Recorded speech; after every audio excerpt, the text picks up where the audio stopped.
Most of us spend our entire lives trying to hold it together. We glue the cracks. We polish the surface. We show up to church, to work, to our families wearing a version of ourselves that looks put together. But inside, we know the truth.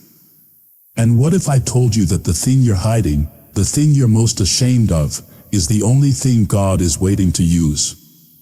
Today, we're going to talk about an alabaster jar. And why you need to break it. We live in a culture that worships the highlight reel. Curated Instagram feeds. LinkedIn bios that read like resumes from heaven.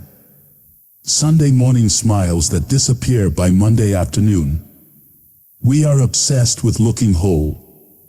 And that obsession is killing us. Because when you pour all your energy into keeping the jar intact, you have nothing left for actually living. You become a museum guard, standing next to a glass case, making sure nobody touches anything. And you call that faith? You call that strength? Here's what it really is. It's exhaustion dressed up as excellence. It's fear wearing the costume of discipline. And deep down, you already know the difference. In the Gospel of Mark, chapter 14, a woman walks into a dinner party at the home of Simon the leper. She's carrying an alabaster jar. Inside it is spikenard, a fragrant oil extracted from a plant that grew in the mountains of the Himalayas, imported across thousands of miles of ancient trade routes. One jar was worth an entire year's wages. Now stop and think about that for a moment. This wasn't some bottle of perfume she picked up on the way over. Scholars believe this jar may have been her dowry, her inheritance. The one thing a woman in first-century Palestine could call her own, the thing that stood between her and destitution. This was her security, her retirement plan, her safety net. It was the most valuable thing she owned. And that jar, it represents something each one of us is holding on to right now.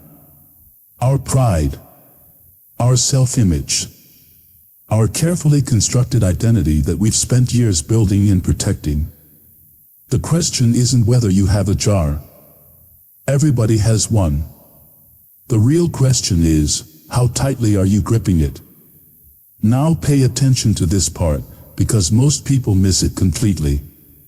The woman didn't unscrew the cap and pour out a few drops. She didn't measure out a reasonable amount and save the rest for a rainy day. No. She broke the jar. She destroyed it. And that changes everything.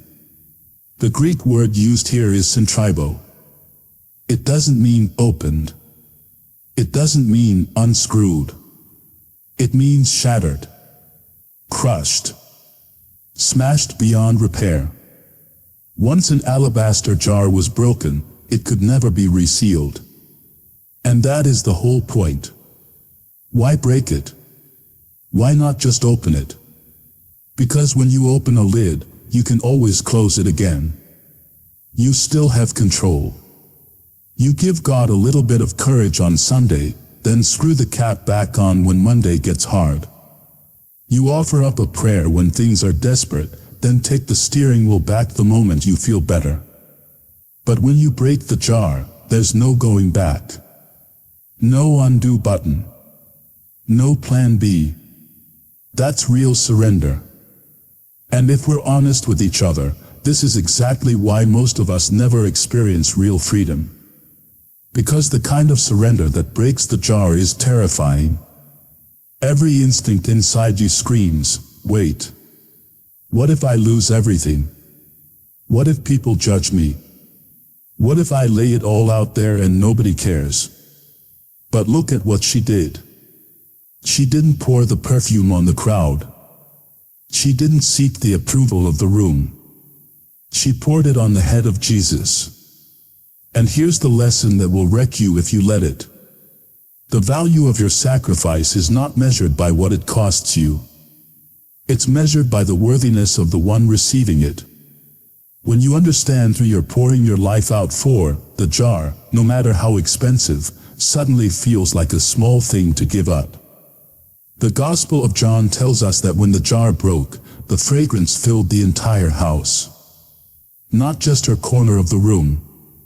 Not just the space around her feet. The entire house.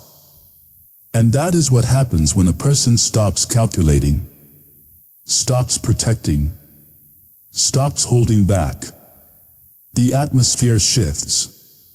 Everyone in the room feels it. Have you ever been around someone who just makes you feel like you can breathe? Like you don't have to perform? Like you're allowed to be exactly who you are, mess and all? That person has already broken their jar. Now think about the opposite. You know what it feels like to sit across from someone who's always polished, always right, always in control. You never feel safe around them. You never open up. Because half-hearted obedience, the kind that says, God, you can have this part of my life but not that part, doesn't produce fragrance. It produces suffocation. But total surrender is different. It doesn't just change you. It changes every single person who walks into the room you're standing in. Your vulnerability becomes an invitation. When you take your mask off first, you give everyone else permission to take theirs off too. And suddenly the room isn't full of polished statues anymore. It's full of real people, with real wounds, experiencing real healing. Think about that for a second. One woman, one broken jar, and the fragrance changed the entire atmosphere of the house. What would happen if you stopped managing people's perception of you, and simply let the fragrance of a surrendered life fill whatever room you walk into? Now I know someone watching this right now is thinking, that's a beautiful idea. But I'm already broken. I didn't choose to break. Life broke me. And I don't feel useful. I feel discarded. If that's you, hear me clearly.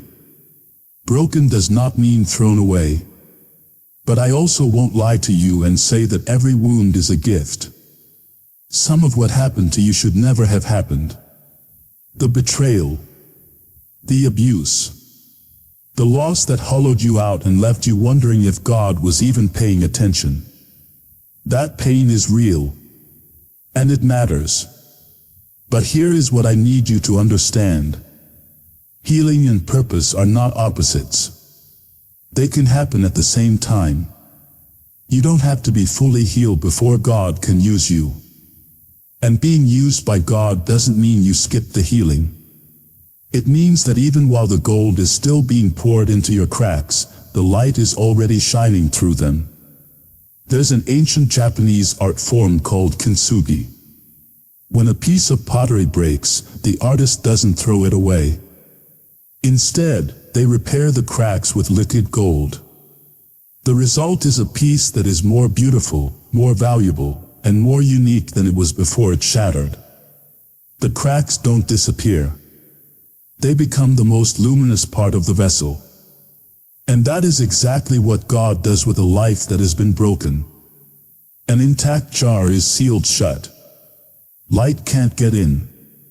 Grace can't pass through.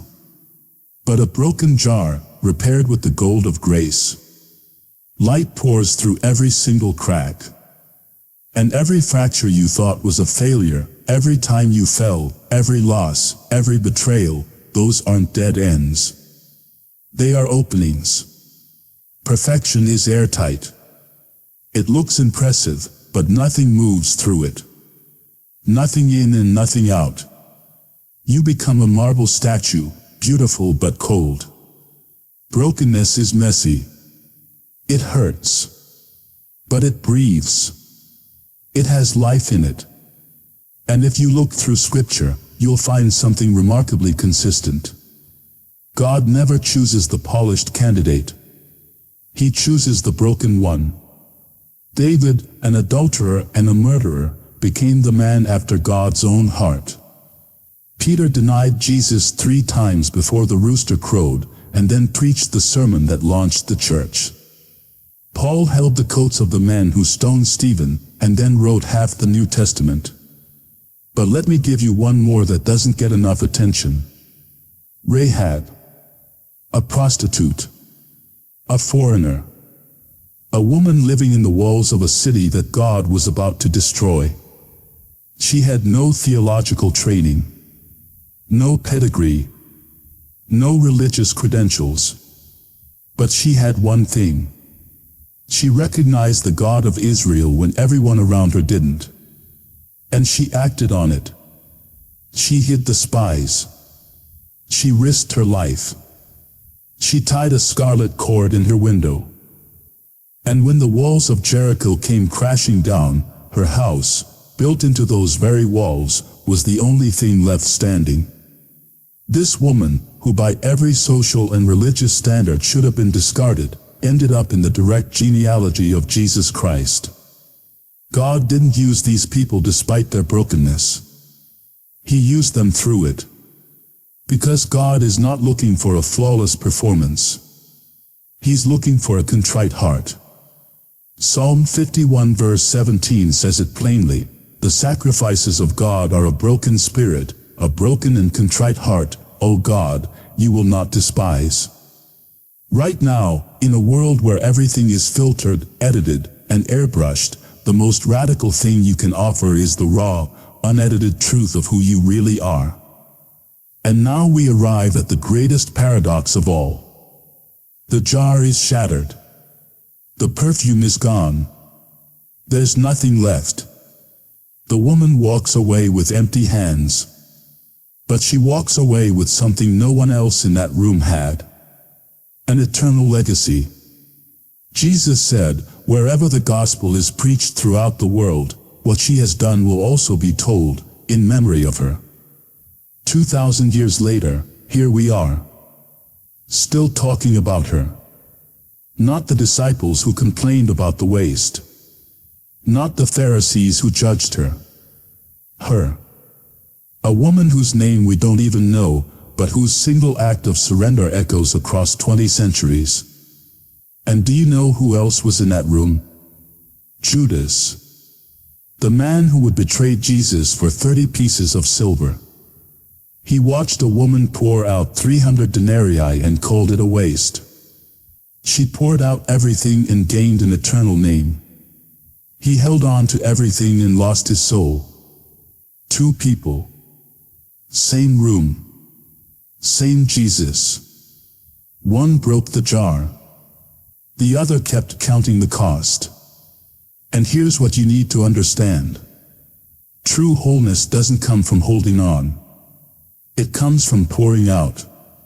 You only truly find yourself when you stop clinging to yourself. The most painful and beautiful paradox there is, an empty jar is a jar that has fulfilled its purpose. So now I want to ask you something. And I want you to really sit with this before you answer. What is your jar? The thing you're gripping so tight your knuckles are white. The thing you're terrified to let go of. What is it? Is it your reputation?